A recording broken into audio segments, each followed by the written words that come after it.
পাকিস্তানের পক্ষে যুদ্ধ করেছেন, আমাদেরকে হত্যা করেছেন, তাদেরকেও বাংলাদেশে নিষিদ্ধ আগে হওয়া উচিত। শহীদ প্রেসিডেন্ট জিয়া রহমান ৭১ সালের মহান স্বাধীনতার ঘোষণা দিয়ে পাকিস্তান সেনাবাহিনীর থেকে সমস্ত সেদিন তারা বিদ্রোহ করে সেক্টর কমান্ডার হয়েছেন, তারা মুক্তিযুদ্ধ করেছেন সেনাবাহিনী। এই সেনাবাহিনী মুক্তিযুদ্ধের সেনাবাহিনী। তাই আমি বলতে চাই, যারা ৭১কে অস্বীকার করে, যারা ৩০ লক্ষ শহীদের রক্ত অস্বীকার করে, যারা নতুন করে এই গণঅভ্যুত্থানকে বিপ্লব বলে আর একটি স্বাধীনতার ঘোষণা দিতে চান ৫ই আগস্টকে, তারা প্রকারান্তরে বাংলাদেশকে অস্বীকার করেন, বাংলাদেশের অস্তিত্বকে অস্বীকার করেন, বাংলাদেশের মুক্তিযুদ্ধকে অস্বীকার করেন। যারা মুক্তিযুদ্ধের ৭২-এর সংবিধানকে অস্বীকার করেন, তারা বাংলাদেশের নাগরিক হওয়ার যোগ্য নয়। অতএব এদেরকে ভোট চাওয়ারও কোনো অধিকার নেই।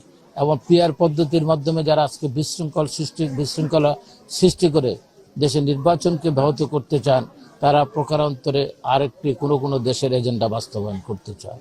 অতএব বাংলাদেশে যদি নির্বাচন না হয়, বাংলাদেশের কোনো উন্নয়ন হবে না, বাংলাদেশের স্বাধীনতার সার্বভৌমত্ব থাকবে না। আপনারা সাংবাদিক মানুষ, আপনারা আমার চাইতে ভালো জানেন, ভূরাজনীতির কারণে বাংলাদেশ আজকে একটা কঠিন সংকটের মুখে। এর থেকে উত্তরণ করতে হলে একটি নির্বাচিত সরকার ছাড়া কোনো উপায় নেই। না হলে আমাদের পার্বত্য চট্টগ্রাম থাকবে না, আমাদের চট্টগ্রাম বন্দর থাকবে না। বাংলাদেশের গার্মেন্টস ইতিমধ্যে ২৪ লক্ষ শ্রমিক বেকার হয়েছেন গত ১ বছরে। এটা যদি আরও থাকে, তাহলে আমাদের অবস্থা একসময় শ্রীলঙ্কার গৃহযুদ্ধের কারণে আমাদের দেশে গার্মেন্টস জিয়া রহমান নিয়ে এসেছিলেন। তো অতএব আমাদের অবস্থা আফগানের মতো হবে, আমাদের অবস্থা সিরিয়া অবস্থা হবে, আমাদের অবস্থা ইরাকের মতো হবে। যারা এই উগ্র মৌলবাদী রাজনীতির নামে বাংলাদেশে ধর্ম প্রিয় মানুষকে প্রতারিত করতে চান, ধর্মের নামে,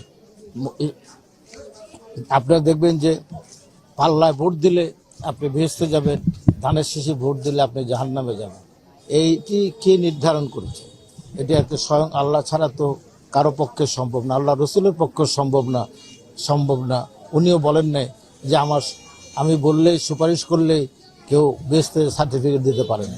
অতএব এই ব্যাপারে যারা মহিলাদেরকে বিভ্রান্ত করতে চান, যারা বলেন যে জামাত ইসলাম করলে বেহেশতে যাবেন, এটার চেয়ে বড় শিরক, এর চেয়ে ঈমান আকীদার বিরোধী কোনো কর্ম পৃথিবীতে নেই। এটা যদি আজকে অন্য কোনো দেশে বলতো, নির্বাচিত সরকার থাকতো, তাহলে এদের সবার জেল হতো, অনেকের ফাঁসি হতো। অতএব এই কথাটি বলার জন্য যারা বলছেন, তারা এদেশের মুসলমানের ঈমান আকীদার সাথে বিশ্বাসঘাতকতা করছেন। আমি এই জন্য বলতে চাই, আবারও বলতে চাই, যারা ৭১কে স্বীকার করে না, যারা ৩০ লক্ষ শহীদের রক্ত স্বীকার করে না, যারা ৭২-এর সংবিধান স্বীকার করে না, তারা বাংলাদেশের নাগরিক হওয়ার তাদের কোনো অধিকার নেই, ভোট চাওয়ার অধিকার নেই, এবং ভোটে দাঁড়ানোরও কোনো অধিকার নেই। আপনি একটি ২০০০ লোকের মৃত্যু হয়েছে, ২০,০০০ লোক আপনার আহত হয়েছেন, নিহত হয়েছেন। আমরা ১৭ বছর আন্দোলন করেছি, জুলাই এই ৩৬ দিনে ২০,০০০ লোক গুলিবিদ্ধ হয়েছে।